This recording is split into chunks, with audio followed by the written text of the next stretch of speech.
Welcome to Barnstable Today. I'm Nick Cortez. And I'm Kevin Friel. We'd like to remind you right at the top that the meetings we cover are available on demand at the town's website. You can log on at www.town.barnstable.ma.us. The United States' proud military tradition of the past 70 years was well represented this past Wednesday at the Barnstable Senior Center's annual Memorial Day ceremony and luncheon.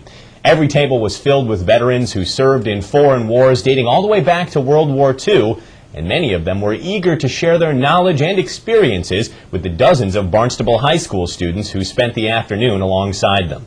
Fortunately, a number of veterans were eager to tell their stories to us as well.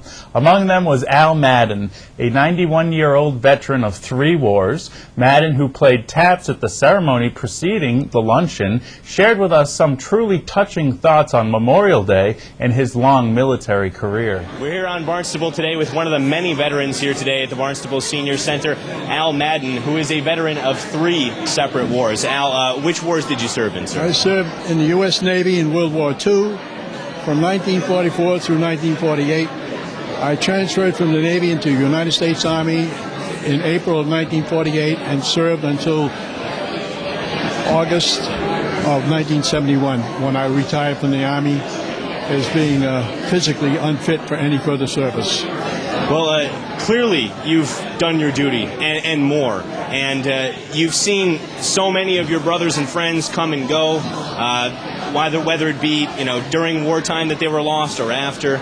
Can you give us your reflections as we approach Memorial Day here? Well, when I think of Memorial Day, I think of only one person. I think of my father, who served in World War I. And when he passed, I played taps for him. It was the most difficult taps I've ever played in my life.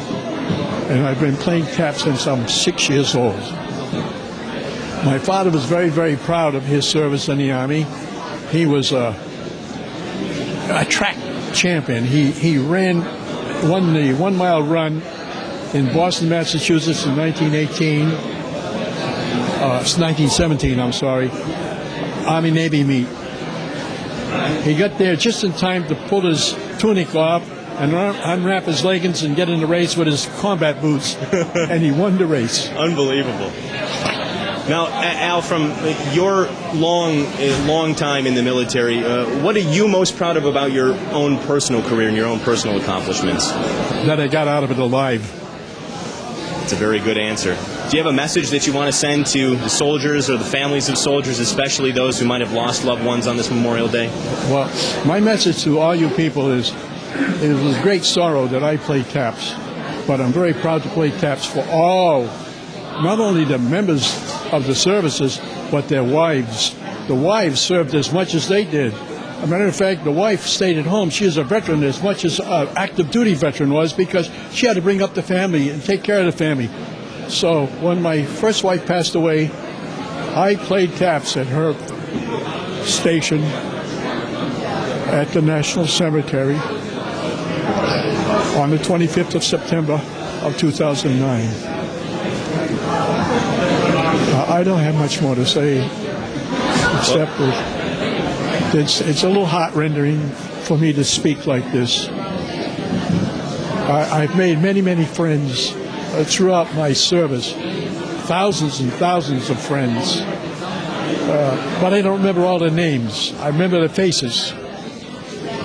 Names escape me, but that's life. Many people ask me, how did you do it? And I answer this way.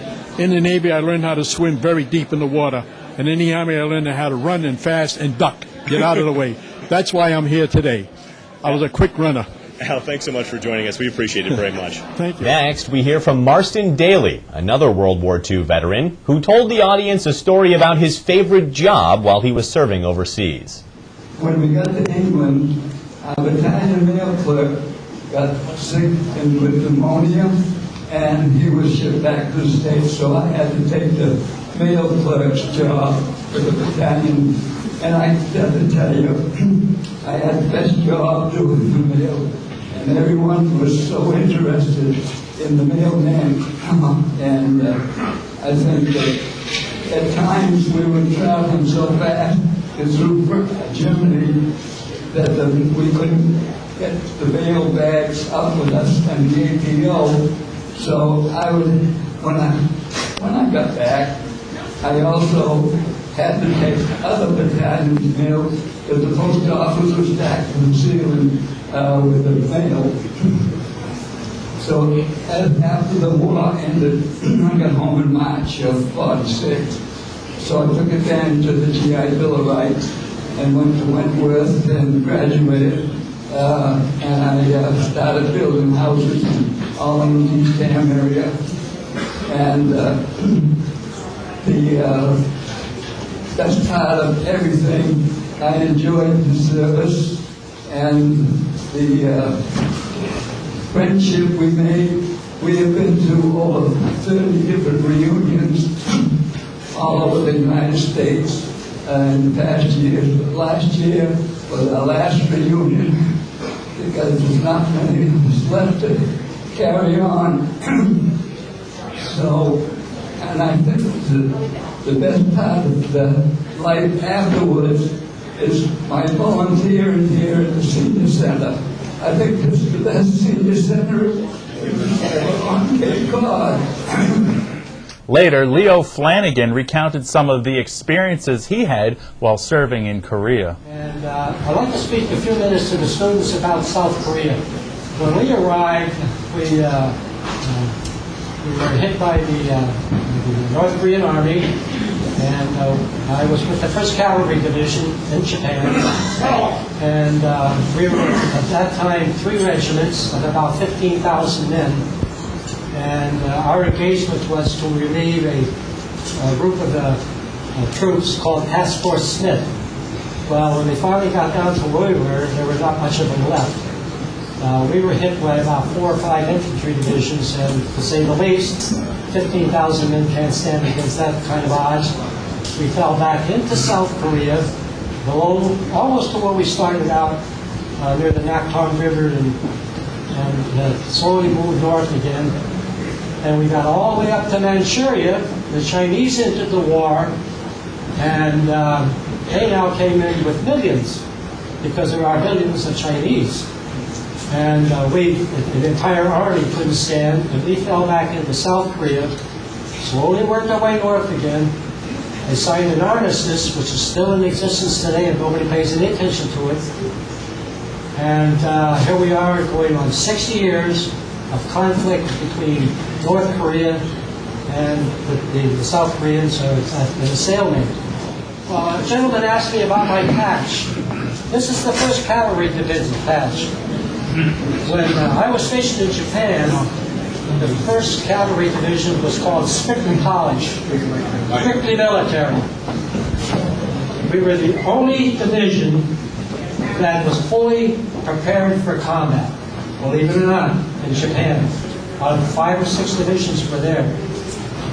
One of the things when we got to Korea, the Marines, who arrived about 3 or 4 weeks later, used to say to us, "Cavalry, where's your horses?"